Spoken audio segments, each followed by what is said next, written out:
আসসালামু আলাইকুম এভরিওয়ান, আশা করি অনেক ভালো আছেন। আমি আবারও হাজির হলাম এলিম 6.4 আর 15 ভার্সন থেকে আর 18 ভার্সন পর্যন্ত ব্যবহার করার জন্য নতুন কিছু এক্সেন ফাইল নিয়ে।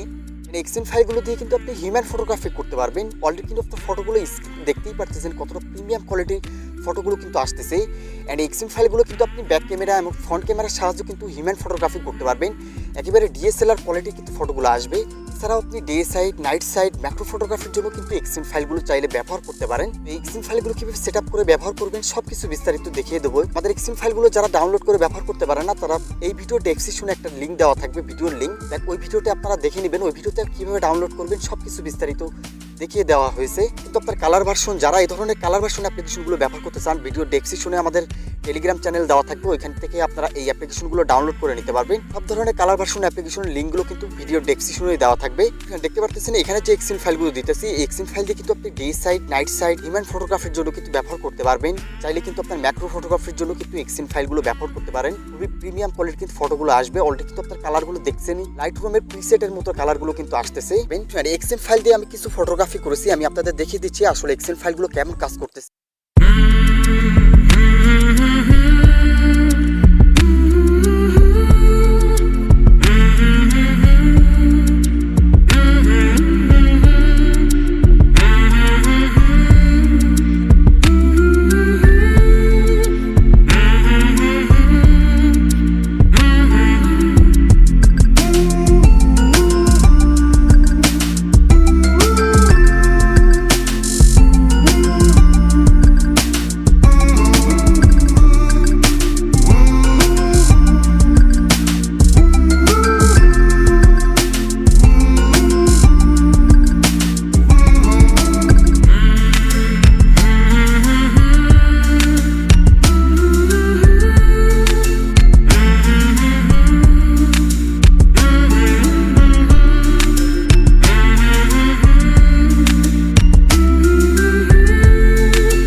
এখন কিছু এক্সএমএল ফাইলের কালার সেটিংয়ের কথা বলে দিচ্ছি। অনেকের আছে আপনারা কালারগুলো পরিবর্তন করতে চান, সেক্ষেত্রে আপনার যে এক্সএমএল ফাইলটা আপনারা কালার পরিবর্তন করতে চান, সেই এক্সএমএল ফাইলটা আপনারা ফার্স্টে ইনপুট করে নেবেন। ইনপুট করার পরে এখান থেকে আপনারা সেটিং অপশনে চলে আসবেন। সেটিংয়ে আসার পরে এখান থেকে ফটো প্রসেসিং এই অপশনটাতে ক্লিক করবেন। তারপরে এখান থেকে আপনারা মেন ক্যামেরা, ফ্রন্ট ক্যামেরা এই দুইটা আপনারা এখান থেকে চেঞ্জ করবেন। যদি ব্যাক ক্যামেরাটা চেঞ্জ করতে চান, সেক্ষেত্রে আপনারা মেন ক্যামেরাতে চলে আসবেন। আমি আপনাদের একটা সেটিং দেখিয়ে দিচ্ছি, একটা সেটিং দেখে আপনারা ফ্রন্ট ক্যামেরাটা চেক করে নেবেন। আচ্ছা, এখান থেকে আসার পর আপনারা মেন সেটিংয়ে আসবেন। মেন সেটিংয়ে আসার পরে এখানে উপরে দেখতে পাচ্ছেন শার্পনেস, এখানে ক্রোমা দেওয়া আছে। এই অপশনগুলো কিন্তু আপনি কনফিগ বানানোর সময় কিন্তু সেট আপ করে রাখছি।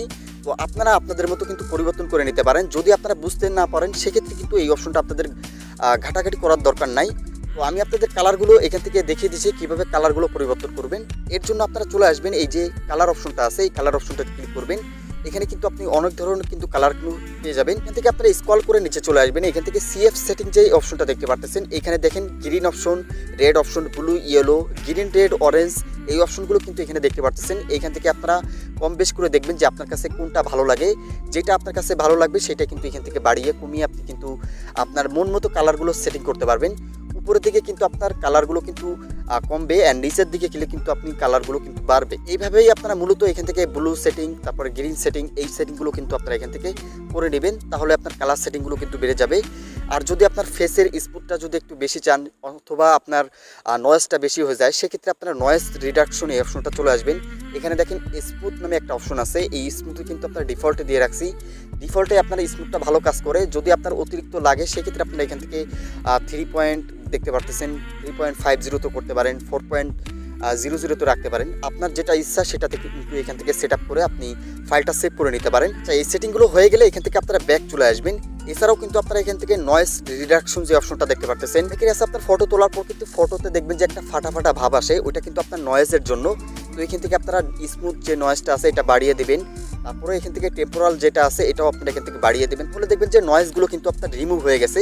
আচ্ছা, এই সেটিংগুলো আপনি মন মতো করছেন, এইটা কিভাবে সেট আপ করবেন, এটা সেভ করে নেওয়ার জন্য এখান থেকে কনফিগে চলে আসবেন। তারপরে এখান থেকে সেভ সেটিং, এখান থেকে আপনি আপনার নামটা লিখে দিতে পারেন, অথবা আপনি আপনার মতো একটা নামে আপনার এক্সএম ফাইলটা তৈরি করে নিতে পারেন। তারপরে এখান থেকে যখনই আপনারা ইয়েস ক্লিক করবেন এই এক্সএমএল ফাইলটা কিন্তু আপনার এখানে সেভ হয়ে যাবে। আচ্ছা, ক্যামেরাতে আসার পর এখানে দেখতে পাচ্ছেন সাইফ এক্সএমএল কিন্তু একটা সেভ হয়ে আছে এক্সএমএল ফাইল। এক্সএমএল ফাইলটাই কিন্তু আপনারা মাত্র সেটিং করে সেভ করলাম আপনাদের সামনেই। এভাবে কিন্তু আপনারা সেভ করতে পারবেন। এক্সএমএল ফাইলগুলো যদি ভালো লেগে থাকে অবশ্যই ভিডিওতে একটা লাইক করে দেবেন, আর কমেন্ট সেকশনে আপনার মতামত বলতে ভুলবেন না কেমন হয়েছে এক্সএমএল ফাইলগুলো। আর যদি চ্যানেলে নতুন হয়ে থাকেন অবশ্যই চ্যানেলটি সাবস্ক্রাইব করে দেবেন এন্ড পাশে থাকা বেল আইকনটা প্রেস করে রাখবেন, তাহলে আমাদের নতুন নতুন এক্সএমএল ফাইলের ভিডিওগুলো কিন্তু আপনার কাছে সবার আগে পৌঁছায় যাবে। তো দেখা হবে, কথা হবে নেক্সট কোনো কনফিগ ভিডিওতে। ততক্ষণ সবাই ভালো থাকবেন, আল্লাহ হাফেজ।